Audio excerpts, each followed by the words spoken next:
Bilangan 30 ayat 1 sampai 16, demikian firman Tuhan. Musa berkata kepada kepala-kepala suku Israel, demikian. Inilah yang diperintahkan Tuhan. Apabila seorang laki-laki bernazar atau bersumpah kepada Tuhan, sehingga ia mengikat dirinya kepada suatu janji, maka janganlah ia melanggar perkataannya itu. Haruslah ia berbuat tepat seperti yang diucapkannya. Tetapi apabila seorang perempuan bernazar kepada Tuhan dan mengikat dirinya kepada suatu janji di rumah ayahnya, yakni pada waktu ia masih gadis, dan ayahnya mendengar nazar dan janji yang mengikat diri anaknya itu, tetapi ayahnya tidak berkata apa-apa kepadanya, maka segala nazarnya itu akan tetap berlaku, dan setiap janji mengikat dirinya akan tetapi berlaku juga. Tetapi jika ayahnya melarang dia pada waktu mendengar itu, maka segala nazar dan janji yang mengikat diri anaknya itu tidak akan berlaku. Dan Tuhan akan mengampuni perempuan itu sebab ayahnya telah melarang dia. Tetapi jika perempuan itu bersuami dan ia masih berhutang karena salah satu nazar atau salah satu janji yang diucapkan begitu saja dan yang mengikat dirinya, dan suaminya mendengar tentang hal itu, tetapi tidak berkata apa-apa kepadanya pada waktu mendengarnya, maka nazarnya itu akan tetap berlaku dan janji yang mengikat dirinya akan tetap berlaku juga. Tetapi apabila suaminya itu pada waktu mendengarnya melarang dia, maka ia telah membatalkan nazar yang menjadi hutang istrinya dan janji yang diucapkan begitu saja dan yang mengikat istrinya, dan Tuhan akan mengampuni istrinya itu. Mengenai nazar seorang janda atau seorang perempuan yang diceraikan, segala apa yang mengikat dirinya akan tetap berlaku baginya. Jika seorang perempuan di rumah suaminya bernazar atau mengikat dirinya kepada suatu janji dengan bersumpah, dan suaminya mendengarnya, tetapi tidak berkata apa-apa kepadanya, dan tidak melarang dia, maka segala nazar perempuan itu akan tetap berlaku, dan setiap janji yang mengikat diri perempuan itu akan tetap berlaku juga.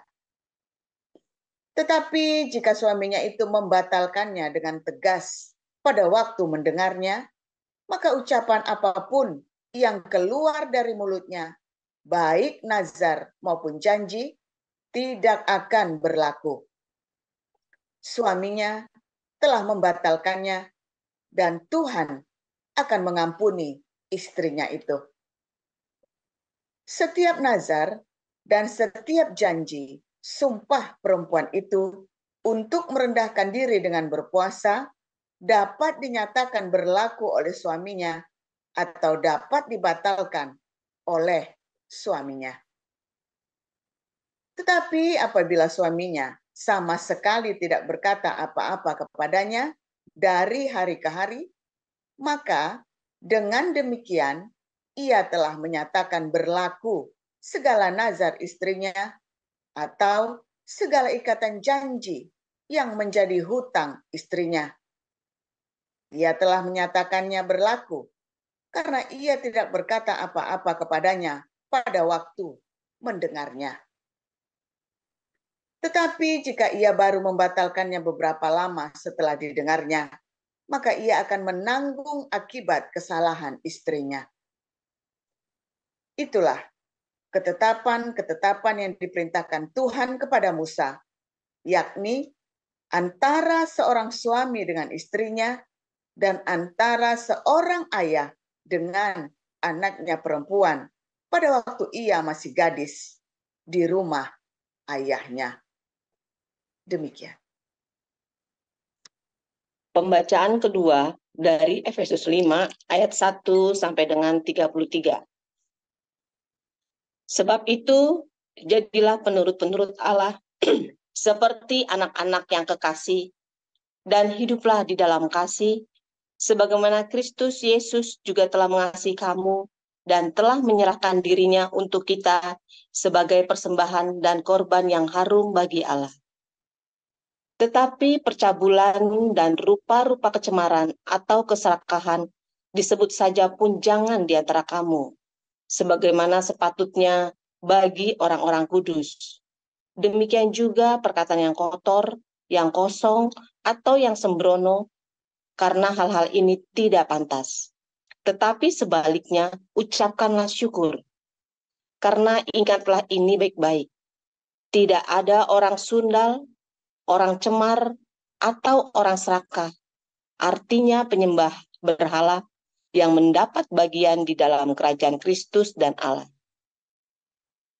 Janganlah kamu disesatkan orang dengan kata-kata yang hampa, karena hal-hal yang demikian mendatangkan murka Allah atas orang-orang durhaka. Sebab itu janganlah kamu berkawan dengan mereka. Memang dahulu kamu adalah kegelapan, tetapi sekarang kamu adalah terang di dalam Tuhan. Sebab itu hiduplah sebagai anak-anak terang. Karena terang hanya berbuahkan kebaikan dan keadilan dan kebenaran. Dan ujilah apa yang berkenan kepada Tuhan. Janganlah turut mengambil bagian dalam perbuatan-perbuatan kegelapan yang tidak berbuahkan apa-apa, tetapi sebaliknya, telanjangilah perbuatan-perbuatan itu. Sebab menyebutkan saja pun apa yang dibuat oleh mereka di tempat-tempat yang tersembunyi telah memalukan. Tetapi segala sesuatu yang sudah ditelanjangi oleh terang itu menjadi nampak, sebab semua yang nampak adalah terang.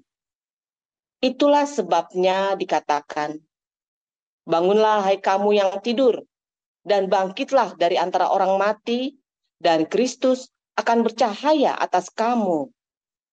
Karena itu, perhatikanlah dengan saksama bagaimana kamu hidup. Janganlah seperti orang bebal, tetapi seperti orang arif. Dan pergunakanlah waktu yang ada, karena hari-hari ini adalah jahat. Sebab itu, janganlah kamu bodoh, tetapi usahakanlah supaya kamu mengerti kehendak Tuhan. Dan janganlah kamu mabuk oleh anggur, karena anggur menimbulkan hawa nafsu.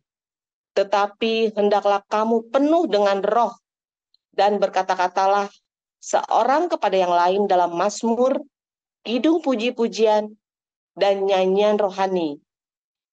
Bernyanyi dan bersoraklah bagi Tuhan dengan segenap hati. Ucaplah syukur senantiasa atas segala sesuatu dalam nama Tuhan kita Yesus Kristus kepada Allah dan Bapa kita, dan rendahkanlah dirimu seorang kepada yang lain di dalam takut akan Kristus. Hai istri, tunduklah kepada suamimu seperti kepada Tuhan, karena suami adalah kepala istri, sama seperti Kristus adalah kepala jemaat. Dialah yang menyelamatkan tubuh. Karena itu, sebagaimana jemaat tunduk kepada Kristus, demikianlah jugalah istri kepada suami dalam segala sesuatu. Hai suami, kasihilah istrimu sebagaimana Kristus telah mengasihi jemaat dan telah menyerahkan dirinya baginya, untuk menguduskannya sesudah ia menyucikannya dengan memandikannya dengan air dan firman, supaya dengan demikian ia menempatkan jemaat di hadapan dirinya dengan cemerlang, tanpa cacat atau kerut atau yang serupa itu, tetapi supaya jemaat kudus dan tidak bercela. Demikian juga suami harus mengasihi istrinya sama seperti tubuhnya sendiri. Siapa yang mengasihi istrinya, mengasihi dirinya sendiri.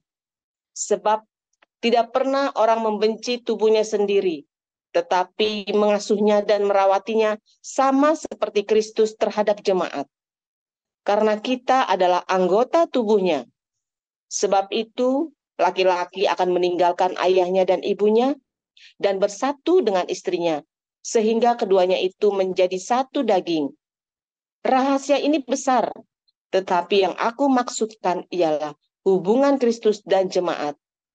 Bagaimanapun juga, bagi kamu masing-masing berlaku, kasihilah istrimu seperti dirimu sendiri, dan istri hendaklah menghormati suaminya. Demikianlah sabda Tuhan. Ya. Amin untuk firman Tuhan. Terima kasih para lektor. Selanjutnya kita akan mendengar renungan firman Tuhan yang hari ini dengan judul Suami Takut Istri. Silahkan Pastor Joseph Pauljang.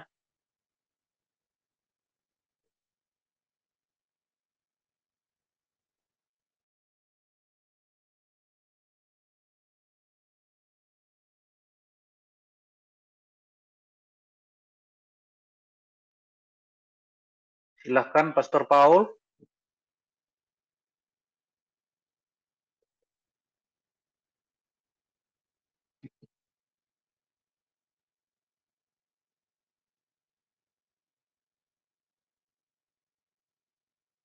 Oke, haleluya, luar biasa. Firman Tuhan selalu baru ketika kita nantikan Tuhan dengan penuh cinta dan dengan pengharapan yang tulus, hati yang murni ya, saudara. Jangan pernah tinggalkan hati yang murni, hati-hati ya. Karena setiap kali hati kita nggak murni, bukan hanya saja ketika kamu berdoa dan di dalam persekutuan komunitas ini kamu nggak murni, tetapi bahkan kamu bawa ke kehidupanmu sehari-hari loh. Latihan murni hatinya itu dimulai dari sini. Lalu kamu bawa kemudian keluar loh saudara. Kalau hatimu tidak murni di sini, maka di luar kamu juga tidak murni. Ketika hatimu tidak murni, maka yang terjadi adalah taman hidupmu itu ya, taman Edenmu akan rusak. Karena hatimu tidak murni, ya. Hatimu itu penuh dengan onak duri. Hatimu itu penuh dengan racun, ya. Sehingga apa yang kamu lakukan itu ya racun semua, toksik semua. Hati yang dimurni itu kamu akan cari Tuhan saja, kamu tidak murni, apalagi dalam kehidupan sehari-hari, saudara. Yang sama Tuhan yang tidak kelihatan, yang kamu sebenarnya tidak rugi apa-apa dengan Tuhan, itu enggak, kamu hatinya murni sama Tuhan, ruginya apa coba? Kamu mau akal-akalan sama Tuhan. Nah, itu aja kamu tidak murni, apalagi kamu dengan manusia, dengan sesama manusia, apalagi dengan suami atau istrimu, ya. Tambah nggak murni lagi akal-akalan, hatimu jadi jahat, hatimu jadi penuh dengan tipu muslihat. Karena ada sesuatu yang kamu harapkan, selalu ada udang di balik itu tadi ya, ada udang di balik cawat itu, saudara, ya pusing kamu, selalu kamu buka apa-apa tujuannya adalah hawa nafsu. Tujuannya ya, makali istri supaya bisa kawin lagi, makali suami supaya ya bisa duitnya jor-joran. Aduh, di sini banyak ya istri-istri dari Indonesia ngakalin suaminya yang bule, dia akalin duitnya supaya bisa bangun rumah di Indonesia. Kenapa pemikirannya? Pemikirannya siap-siap kalau ada apa-apa dia pulang ke Indonesia, lari suaminya ditinggal. Yang penting dia sudah punya rumah di Indonesia. Dari saat itu kita sudah ngerti ini orang tidak murni hatinya. Lalu akhirnya apa? Ya akhirnya keluarganya berantakan, anak-anaknya jadi korban. Ya banyak yang percaya sayang sekali ya. Banyak sekali terjadi seperti itu. Ya, wah kita nggak bisa ngomong ya kalau sudah begitu. Ya, memang dari awal pernikahannya sudah salah. Dari awal niatannya sudah salah. Siapa di sini kalau menikah ya niatannya sudah salah. Banyak anak-anak muda ya, atau Anda suami istri lah, saya nggak tahu Anda menikahnya muda atau sudah tua atau janda atau muda ya. Tapi ketika kamu menikah pertama, hati kamu itu pemikirannya bukan aku nanti mau hidup bersama, bagaimana aku bisa dengan pasanganku ini memuliakan Tuhan sama-sama. Seharusnya kan begitu ya, pernikahan yang benar ya. Bagaimana saya dengan anak yang menikah, kami dulu, kita pemikirannya apa? Kita nanti berdoa sama-sama dengan anak-anak, kita memuliakan melayani Tuhan sama-sama sampai tua. Pemikirannya kita sudah begitu, nanti kalau tua bagaimana ya, nanti anak kalau sudah tua, saya kalau sudah tua, udah bau, udah berak ya kemana-mana. Nah, sudah kalau udah umur 80-an kan, kalau di Indonesia ya, kalau di sini masih sehat ya. Kalau di Indonesia kamu umur 80 ya, beraknya udah kemana-mana kan, mencet kemana-mana, wah, dah kalau ya kan beraknya sambil lari-lari kan kamu kan, bener nggak? Banyak ya yang usia 80 makanya terus akhirnya, aduh, terus banyak yang terus bertengkar ya. Nah, makanya kalau yang anaknya bijak, cukup mampu dibikinkan pavilion gitu, tinggal bareng antar pavilionnya, terus dikasih toilet yang di kamarnya langsung, kok toiletnya selalu bukaan. Ya kan, jadi selalu sedia, jadi nggak sampai kemana-mana, terus kasih satu orang buat ngurusin ya, selalu bersihin. Kalau enggak nanti, aduh tinggal-tinggalan, atau wah ribet ya, istrinya mungkin masih umur 50, suaminya udah umur 80 misalnya kan, wah tinggal nggak ada yang mau rawat. Aduh kasihan lah pokoknya ya, atau sebaliknya lah, pokoknya ribet ya yang gitu-gitu. Anda waktu menikah mikir nggak itu kalau sampai tua begitu? Ya enggak lah, mikir yang makin muda kan pengennya olah-olah bebe doang kan, jus olah-olah bebe, pokoknya ganteng, ya kan? Kan carinya ganteng, carinya cantik, nggak kepikir nanti kalau sudah tua nanti bagaimana? Kepikir nggak? Nggak kepikir. Bahkan Anda lagi ngomong-ngomong pacaran begitu lama, kamu pacaran begitu lama, duduk begitu lama, ngobrol-ngobrol, ya, cuman bercandaan hari tua, nggak kepikir bener-bener bahwa nanti kalau hari tua terjadi bagaimana tuh. Anda kan nggak kepikir kan, ya kan? Sehingga waktu hari tua itu kejadian benar-benar, kamu masih punya cinta nggak di situ?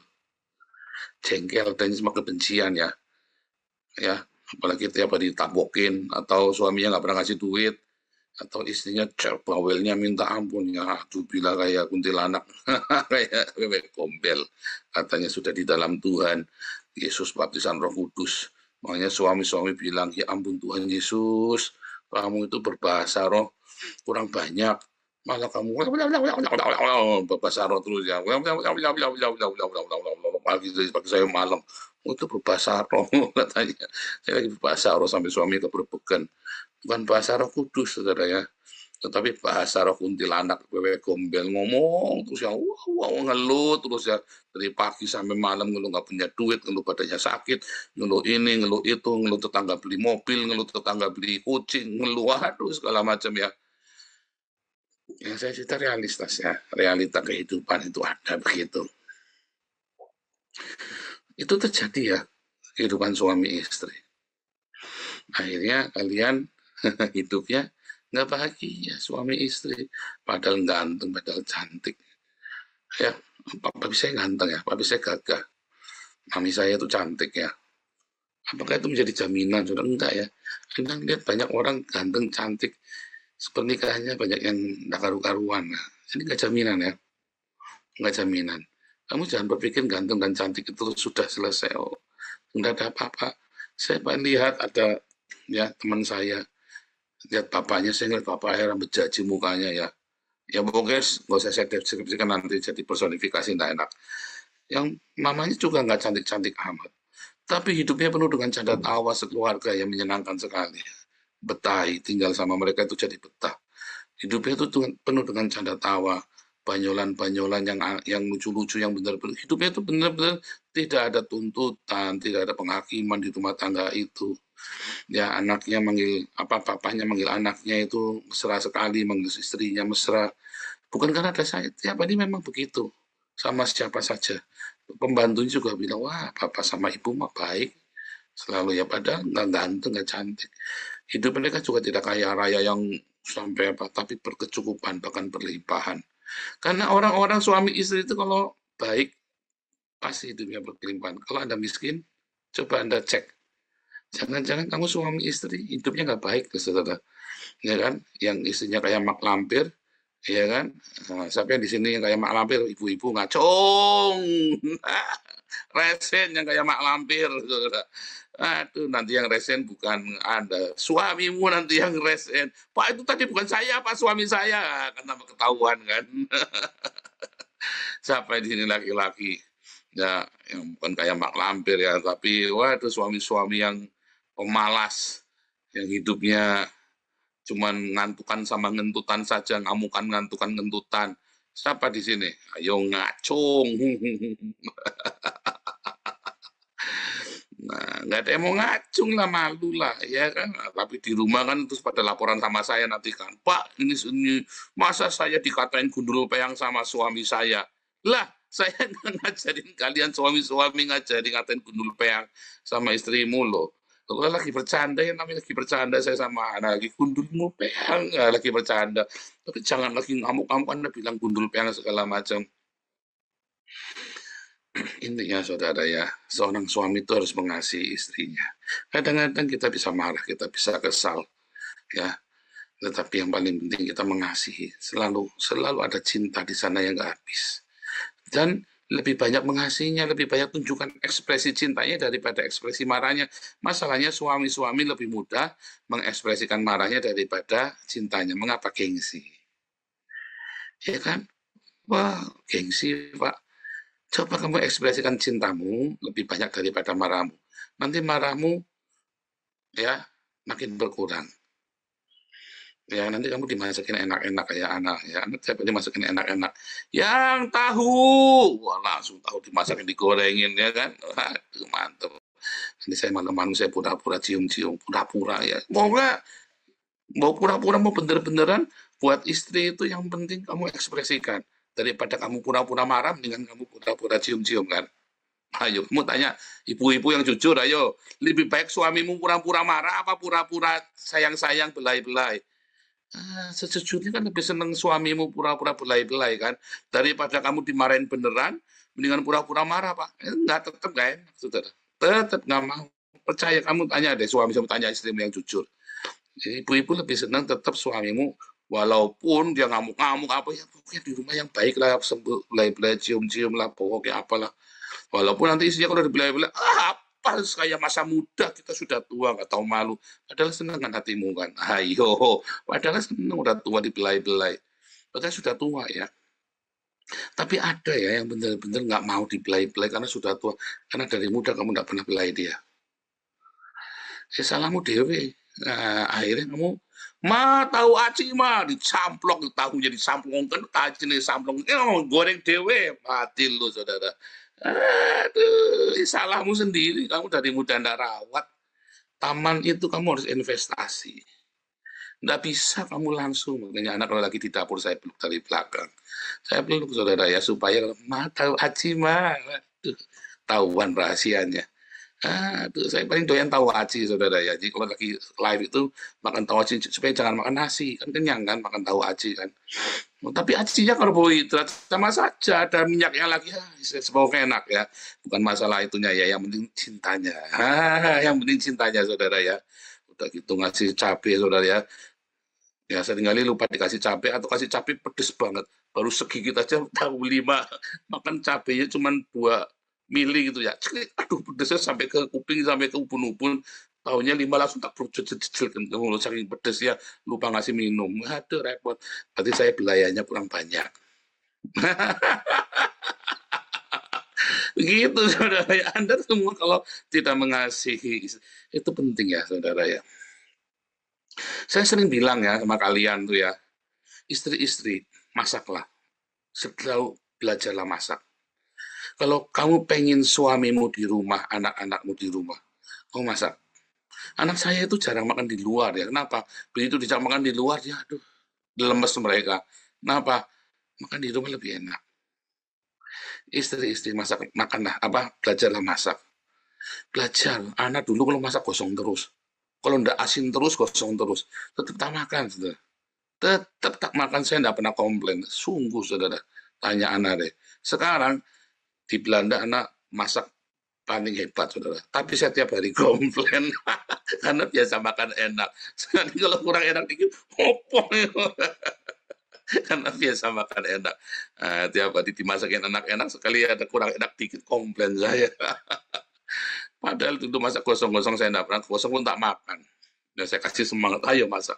Tapi ibu-ibu kamu belajarlah masak. Ajari anak-anakmu yang perempuan itu masak.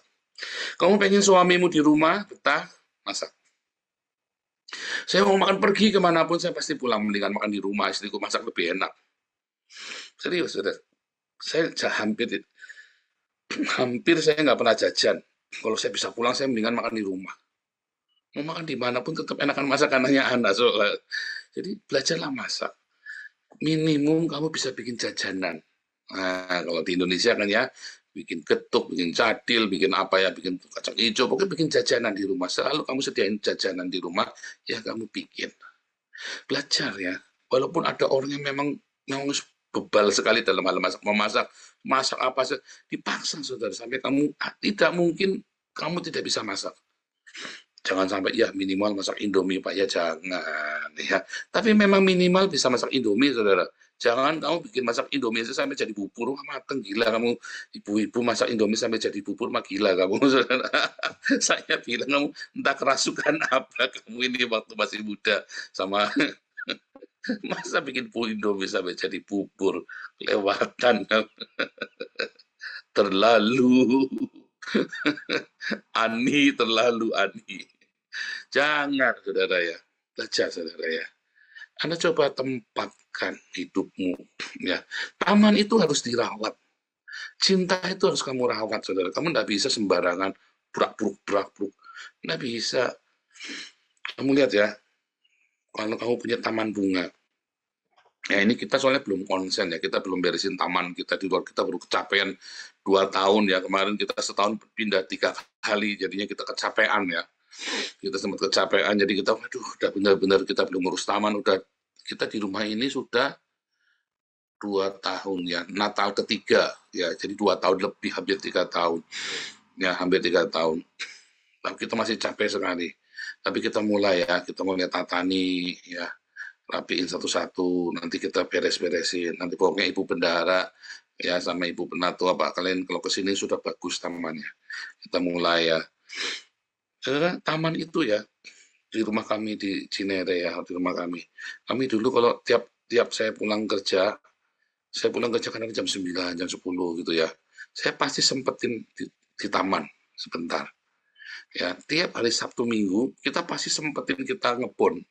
Taman kami kecil saja, cuman apa itu di rumah kami kecil ya, tamannya itu paling cuman 3x4 ya, tamannya kecil ya. Di sini mah taman kita depan belakang tamannya ya. Di sana dulu waktu kami di Cina rumahnya kecil, rumahnya cuma 90 meter persegi saudara, rumah kami dulu ya, kecil banget, 90 meter persegi, tamannya itu cuma 3x4 ya. Terus tiap sore ya kita bunganya kita ajak ngomong, bunga-bunga yang cantik ya tumbuhnya segala macam, kita ajak ngomong saudara ya. Itu saudara, aduh, kita punya pohon Kamboja Bali itu ya, itu rompol semua ya, yang kuning-kuning itu loh Kamboja, sama bonsai Kamboja segala macam, kita segala macam Kamboja kita punya ya. Aduh, itu sampai orang lihat pada ngiri ya, tetangga-tetangga, kita punya anggrek itu ya. Kita beli anggrek murah-murah, harganya cuma 50 ribuan dulu ya, beli anggrek murah-murah, tapi kita rawat sungguh-sungguh. Itu satu taman kami 3x4 itu anggrek semua. Anda bayangin satu taman isinya anggrek semua, rapat begitu. Orang itu seneng kan, di atasnya kan rimbun ya, di bawahnya kita kasih anggrek semua, cuma 3x4 taman kami. Tiap malam kita rawat, ini kurang apa dikit, ada ulet yang kita acak cuplikin satu-satu, kita ambilin. Kita paling ada apa ya, tungaunya apa, ada apanya, kita selalu kasih, kita checking satu-satu ya. Taman itu kecil tapi indah sekali ya, sampai begitu kami pindah, wah, sepupu saya, tante-tante saya rebutan Kambojanya, anggreknya, wah, berebut kan. Terus kita punya bunga apa, punya pohon rezeki, daunnya itu 1 meter saudara ya. Itu beneran ya, 1 meter. Karena kita tiap hari kita rawat semuanya. Wah, itu bener-bener kita rajin pindahin pot apa segala macam. Taman itu udah dirawat setiap hari. Capek tapi seneng. Nah, keluarga itu juga gitu. Aku capek sama kamu mah. Misalnya si istrinya ini misalnya punya kebiasaan buruk apa begitu. Kan kita capek. Tapi senang karena kamu rawat cinta itu. Saudara, kebiasaan buruk yang kamu maklumi itu, yang kamu telatenin itu, hati kamu puas, saudara. Itu capek, ngeladenin istrimu yang punya kebiasaan buruk atau suamimu yang kebiasaan buruk, itu capek, saudara. Tetapi kamu penuh cinta dan kamu telatenin rawat. Itunya nggak berubah. Tetapi pasanganmu, istrimu atau suamimu yang punya kebiasaan buruk itu, dia akan memberikan respon, reaksi. Dia mungkin tidak berubah, susah. Ya punya kebiasaan buruk itu ya, Misalnya kamu ngentutan begitu, itu kan susah kamu rubah kalau sudah tua begitu, susah saudara ya. Apalagi makin tua kan gasnya makin banyak, apalagi doyan makan kayak saya, ya kan, itu susah. Tetapi karena responnya orang sabar sama kamu, nggak langsung gaplok, wah, begitu apa narapot dikit sudah dibilangin, wah, gaplok apa langsung misu ya. Coba saudara, kamu telatenin, sekalipun mungkin keceplosan marah atau ngomong apa segala macam, terus sabar, terus cinta yang timpakan dengan cinta. Kelakuan yang nggak benar itu kamu telatenin, mungkin dia nggak berubah, tetapi dia akan memberikan respon yang lain, ya, dan itulah cinta. Mungkin itunya nggak berubah, ya, tetapi dia akan memberikan sebuah respon balik cinta yang lain, yang sudah kamu investasi. Yang kamu harapkan berubah, mungkin dia nggak bisa berubah. Tetapi cinta itu bertumbuh, menjadi indah, dan kamu akan mendapat respon balik. Ya, suami istri kalau berdua melakukan seperti itu, semua akan baik. Tempatkan. Mungkin ada suami-suami yang gajinya lebih kecil daripada istrinya. Jangan minder. Yang penting kamu tetap disiplin. Jangan pernah minder ketika suami gaji lebih dari kecil. Yang penting kamu jangan nganggur di rumah. Bahaya, nggak boleh. Jangan sampai sudah suami gajinya lebih kecil daripada istrinya, celutak pembantu dikerjain. Atau istri di rumah nganggur, nggak ngerjain apa-apa, ada sopir dikerjain sama sopirnya. Hati-hati saudara. Kamu yang di rumah, ibu-ibu, jangan coba-coba kamu ya chatting-chattingan sama temen-temenmu cowok. Serius. Di Facebook, di WhatsApp. Ya, jangan di password. Biarkan suamimu mengakses handphone. Mungkin kamu tidak sengaja chatting dengan teman lama, dengan cinta lama segala macam, tapi karena itu tidak di password, dibuka, maka kamu juga tidak tergoda untuk ngomong rahasia yang-yangan, bertebaran bunga segala macam. Aduh, hati-hati saudara. Itu adalah tumbuhan liar, bunga liar yang beracun, yang akan meracuni taman hidupmu. Suami-suami juga sama, ilmunya jangan di password, ya. Atau di password anak-anak nggak tahu, tapi kamu suami istri harus tahu. Jangan suami istri tidak saling tahu passwordnya. Hati-hati saudara. Jangan pernah ada rahasia. Rawat taman hidupmu. Jangan ada rahasia. Nanti salah-salah, ya. Saya yakin gini ya. Kakak saya pernah naruh kerating deng, dikumpulin, dicampur sama barang-barang di dapur itu loh. Tahunya kerating dengnya dalamnya bensin. Nah ini namanya rahasia-rahasia. Naruh bensin di botol kerating deng, botolnya masih rapi, dibuka langsung ditenggak sama istrinya. Karena tidak terbuka, nggak mau cerita ini kerating deng, ini bensin ya, ditulisi bensin. Nah kan begitu kan. Hati-hati saudara. Aduh kita kaget sekali, bensin diminum. Tapi kan begitu tenggak begitu langsung berasa langsung dilepain ya, belum sempat ditelen. Aduh, ada aja ya saudara ya. Nah, tapi intinya terbuka ya. Cinta itu butuh keterbukaan, cinta itu butuh dirawat, cinta itu butuh selalu ada kesabaran. Sabar, walaupun udah berubah-berubah, kamu telatenin. Nanti yang tumbuh adalah cinta. Orang yang tidak berubah, tapi cinta itu tumbuh di hati pasanganmu dan di hatimu, saudara. Dan anak-anakmu melihat. Anak-anakmu melihat. Ketika ada kesalahan-kesalahan, belajar ya. Saya pun belajar sudah tua, saya baru belajar. Kalau ada salah itu jangan langsung. Saya sampai ngomong-ngomong ya. Kenapa ya? Kita kalau ada salah mesti sepaneng ya. Coba kita kalau ada salah jangan sepaneng, tapi kan kita tidak kurang makan, juga nggak ada nagih utang, ya kan? Kenapa kalau ada salah terus kita sepaneng? Dulu kita sepaneng karena tiap hari kita melihat ada masalah ini, masalah itu. Kan kita sekarang nggak ada masalah. Oh ini banyak masalah, itu kan masalahnya orang lain, bukan masalahnya kita, ya kan? Itu masalah orang kita sedih ya, ikut sedih, ikut berdoa, ikut menangis bersama-sama. Tapi kan bukan masalahnya kita, Ya enak kan saudara ya, kan bukan masalah kita kan. Kita berdoa, kita menangis. Ya, berdoa sedih ketika ada keluarga yang ada musibah atau sampai bangkrut atau sampai ada musibah apa, kita ikut menangis. Tetapi di dalam tengah-tengah kita sendiri kalau ada kesalahan, belajar jangan terus sepaneng langsung meledak. Kan itu sesuatu yang lucu kan sebetulnya kesalahan itu kan. Ya kan, seringkali kan di dalam komedi pun sengaja bikin salah, sengaja pura-pura jatuh, atau sengaja pura-pura kepleset, sengaja pura-pura patah, dan kita semua ketawa dalam sebuah komedi atau stand up komedi atau apa namanya lawak. Tapi kenapa kita tidak menjadikan hidup itu sebuah lawak ya? Sehingga kita bisa tertawa bahagia, ya kan? Dengan kebodohan-kebodohan kita yang kita buat, kita tertawain diri sendiri. Oh bisa ya bensin diminum ya di dalam kerating deng. Ya itu kan lucu kan, sesuatu yang lucu gitu kan. Lucu kan, bukan sepaneng marus ngamuk-ngamuk. Waduh, kebun binatang maruh bensin di botol kerating deng. Wah, misu-misu. Oh ngarep-ngarep aku mati apa? Kan nggak perlu begitu juga kan. Itu kan lucu, saudara. Waktu kita dengar cerita itu kita semua tertawa ya. Buat kita itu lucu. Tapi kalau Anda lagi stres ya itu nggak lucu ya.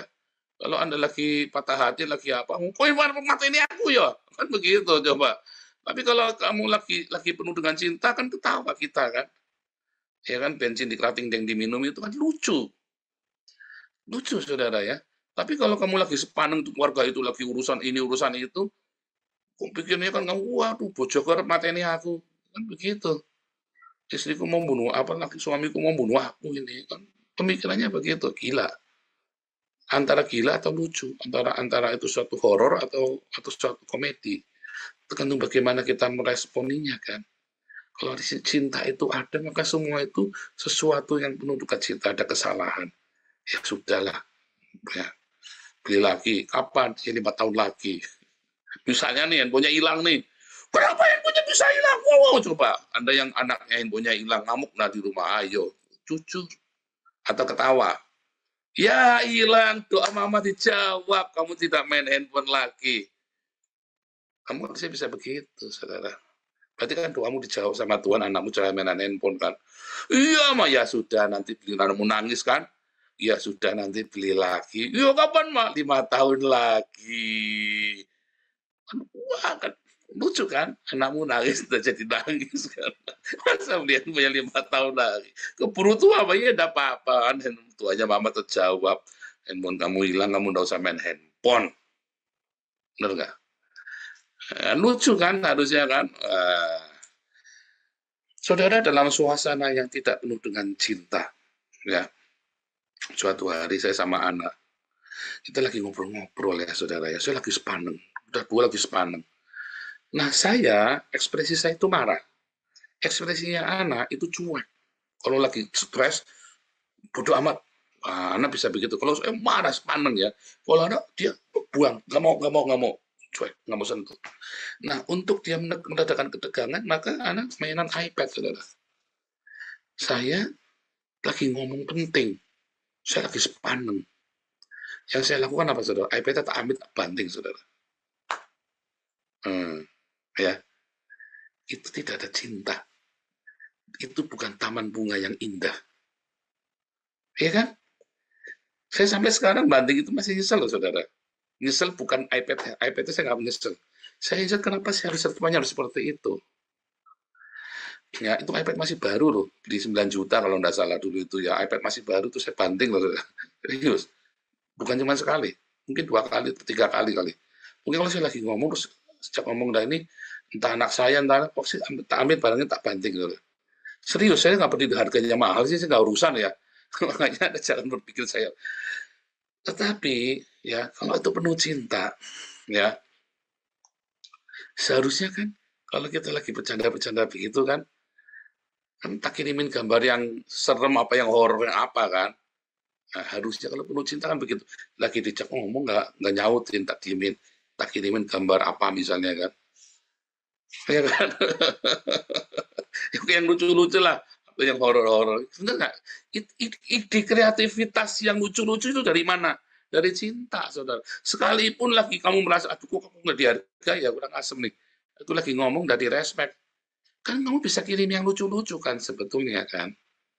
Atau kirim yang apalah, yang romantis-romantis ke apa ke. Bahkan kamu bisa kirim juga virus kan. Bisa hilang semua blank. Itu kan misalnya kan. Oke sesuatu supaya kamu menarik perhatian. Bukannya iPad-nya diambil dibanting kan. Responnya kan begitu. Coba. Loh ini saya ngomong saya cerita nyata ya, saudara ya. Saya cerita nyata. Kamu ngalamin seperti itu enggak? Kalau kamu penuh cinta kan kamu kreatif. Tak supaya dia, wah kok begini. Iya makanya orang lagi kamu didengerin, dikirimin apa yang serem-serem. Misalnya bikin apa, wah yang begitu kan.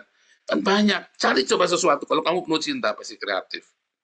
Supaya suasana di rumahmu itu bukan penuh dengan sesuatu yang enggak enak, tapi selalu penuh dengan sesuatu yang penuh sukacita, membangun ambience buatmu, buat istrimu, buat suamimu, buat anak-anakmu, buat orang yang berkunjung ke rumahmu, buat orang yang sedang bersama dengan kamu. Kan seneng ya, saudara ya. Idealnya begitu, Pak. Lakukan. Lakukan. Dicoba dari yang sepele-sepele. Kalau ada masalah-masalah yang jatuh-jatuh gitu, ya apa itu jangan langsung marah, neriakin. Ya. Tapi anggap itu sebuah komedi. Dicoba deh. Ya. Sehingga suami tidak menakutkan bagi istrinya, atau istri menakutkan suaminya, atau orang tua menakutkan bagi anaknya. Tapi kalau kamu banyak utang, ya saya repot, saudara. Saya juga nggak tahu mesti ngomong apa ya. Banyak utang pagi siang malam, debt collector datang silih berganti. Bukannya datang berkat silih berganti, debt collector datang silih berganti. Ya kamu pasti teriak-teriak terus, paneng terus. Tapi kalau kamu punya damai sejahtera yang melampaui segala akal, kamu udah berkemenangan ya. Kamu ikuti yang saya ngomong, di dalam nama Tuhan Yesus aku itu berkemenangan. Mau debt collector datang, debt collectornya dicak guyonan sisan. Saya ngelewatin masa-masa itu ya. Si Wesley itu hebat memang ya. Suatu ketika pernah ada debt collector datang ke rumah kami. Akhirnya ditemenin sama Wesley, akhirnya si debt collector ini Wesley kemana-mana diantar-antar sama dia, saudara. Jadi dia jadi tukang ojeknya Wesley, debt collector ini. Orang Timur ya. Pendek itu, kekerem medeni sarung semua, mukanya ada codetnya segala macam. Akhirnya jadi tukang ojek si YC, debt collector ya. Jadi kita sampai ketawa. Debt collector itu malah si YC jadi teman baik ya. Dari mau nagih sampai jadi teman baik, saudara. Akhirnya. Nah itu pengalaman juga ya. Lucu-lucu yang begitu ya. Sampai akhirnya debt collector ini jadi bodyguard-nya kita. Lucu ya, memang hidup itu sebenarnya penuh banyolan kalau kamu sudah melewatinya. Kalau lagi belum melewatinya, ya serem. Ya, putus cinta. Kalau kamu lagi ngalami, ya pengen bunuh diri. Tapi kalau sudah lewat, terus kamu dapat istri yang lebih cantik, apa pacaran yang lebih ganteng, lebih kaya, kan cuma banyolan ya. Kan cuma lucu saja, ya kan. Tapi ada nggak yang nggak jadi lucu, tetap tergores di hati? Ya goblok kamu. Goblok kamu ya, saudara ya. Aduh, kalau saya tengok ke belakang masa lalu saya, ya kan, saya ketawa dengan semua orang yang pernah menyakiti saya, menghina saya. Kenapa? Karena kan saya hari ini bahagia, mapan. Ya kan, di usia saya 50 tahun ini, saya kan sudah settle. Semua teman saya lagi jungkir balik, munyuk balik anaknya di luar negeri masih mencret-mencret. Anak saya sekarang dua-dua di Belanda semua. Tapi kalau saya masih sakit hati dengan teman-teman dulu yang nipu saya, yang nyakiti saya, kan goblok saya, saudara. Akhirnya korban siapa? Kan keluarga saya sekarang. Makanya pengampunan, pendamaian setiap hari itu penting. Kalau enggak kamu sudah mapan, hatimu tetap kotor sampai tua di bawah mati, keluargamu tetap enggak enak, enggak suka cita. Keluarga kita mah nonton-nonton, berempat kita pergi kemana ya pergi. Ya kan? Ya, saudara ya. Nikmati. Hidup ini Firdaus, sebuah Taman Eden. Tapi ya karena kamu tidak melakukan hukum-hukum Tuhan yang sudah diajarin, ya pukullah istrimu. Wah, kamu siapa yang suruh mukul istrimu, saudara? Waduh, pukullah istrimu, ya itu ajaran geblek, saudara. Kamu suruh pukullah istrimu sampai kapanpun, dendam anakmu melihat bapaknya mukul bininya, saudara, mukulin mamanya. Sampai kapanpun anakmu dendam melihat bapaknya mukulin mamahnya, percaya enggak? Kamu jangan sembarangan kamu mukulin bapak, mukulin istrimu di depan anakmu, ya laki-laki atau perempuan, anakmu dendam loh, saudara. Walaupun kamu bapaknya dan dia ibunya, dia tetap dendam. Itu ibunya kenapa kamu pukul? Itu ibu saya, itu mama saya kenapa kamu pukul? Itu ajaran setan itu ya, pukullah istrimu. Goblok itu yang ngajarin juga. Siapa sih itu? Ajarannya siapa? Tetangganya Bu Lucy ini ngawur ini. Ya sudah, kasihilah istrimu, bukan pukullah istrimu. Ngawur itu ajaran. Ya, dendam nanti anakmu. Akhirnya membekas di hati. Akhirnya dia akan melakukan sama dengan istrinya dia akan pukul. Atau kalau anakmu perempuan, dia merasa harus dipukul dulu biar nurut kan. Dia pikir dipukul sama suami itu wajar. Goblok. Lapor polisi. Kalau dipukul, kalau diem aja. Istri sih kalau dipukul sama suamimu, lapor polisi. Suami-suami kalau dipukul sama istrimu, ya lapor sama saya. Lapor sama polisi. Nanti polisinya ketawa. Lah kamu dipukul istrimu, kamu takut sama istri ya? Aduh, iya Mas, saya takut sama istri. Polisinya bilang, sama Mas, aku juga. Gimana Mas? Ya jangan Mas, jangan diproses ya. Saya juga takut sama istri saya. Rasain lu. Ya, Tuhan Yesus memberkati.